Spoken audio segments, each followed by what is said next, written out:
Assalamu alaikum wa rahmatullahi wa barakatuh.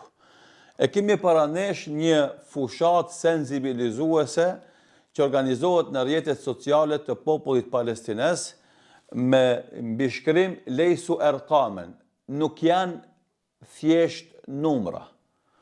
Dhe ka të bën me ofanzivën, fushatën që bëhet për të bë evidencën dhe regjistrimin e të gjithë atyre njerëzve që janë vrarë në këtë luftën e fundit, në këtë agresion të fundit, në këto masakra dhe këtë gjenocid që i bën forcat ushtarake sioniste ndaj popullit në Palestinë përgjithësi dhe në Gaza në veçanti. Tentativa është që domethënë të kujtohen emrat e të gjithë të vrarëve që janë mbi 60.000. Edhe të gjithë këta njerëz të kujtohet edhe fakti se gjithë këta njerëz kanë pas jetë.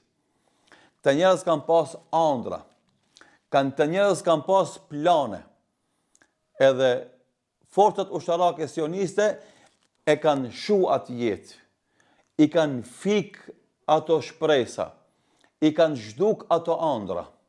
Dhe kanë bërë të pamundshme, domethënë që të vazhdojnë atë jetën e tyre, duke i masakru, duke të coptu gjenazet e tyre dhe duke i mbyt.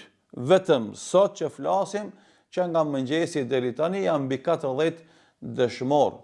Edhe 65 deri në 70% e të gjithë të vrarurve janë gra dhe fëmijë. Për me kuptu se qëllimi është pastrimi etnik. Nuk është qëllimi lufta me forcat ushtarake brenda territorit të Gazës.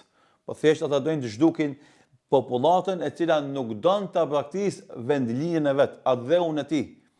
Megjithse i jepen joshje marramense, mundësi shumë të mëdha që ata dalin nga Gazaja e të shkojnë ku dojnë në botë, e të marrin në shqetësi të ndryshme, dhe të marrin kapital, të marrin lek të thata, që ata me praktisë Gazën, edhe këta pastaj me e okupu Gazën dhe me bë pjesë të teritorit të okupuara palestineze. Nuk janë thjesht numra, nuk janë vetëm numra, lejsu erkamen është një hashtag i përhapur në rrjetet sociale, është mirë të bashkangjitemi edhe ne me këtë hashtag që të sensibilizohet opinioni se vazhdojnë forcat agresore sioniste me vrasjen e civilëve, me bombardime, me granatime, me djegje, me coptimin e fëmijëve, granatohet një shtëpi, e fëmia nga ajo shtëpi fluturon në qiell, shkon te obori i shtëpisë tjetër.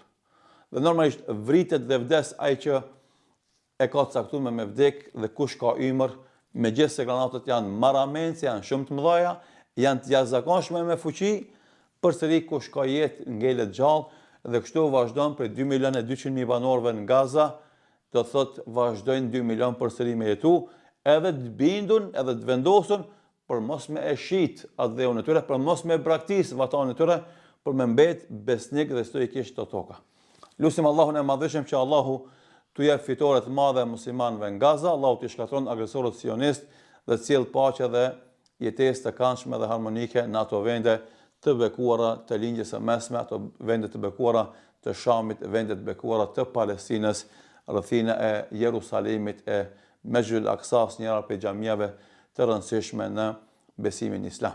Allah i Madhëshëm i shkatroft agresorët, u ndihmoft të shtypurve, Allah u ndihmoft të gjithë atyre që ndihmojnë këtë popull dhe i shkatroft të gjithë ata që e ndihmojnë agresorin çfarëdo lloj forme që e ndihmojnë ata.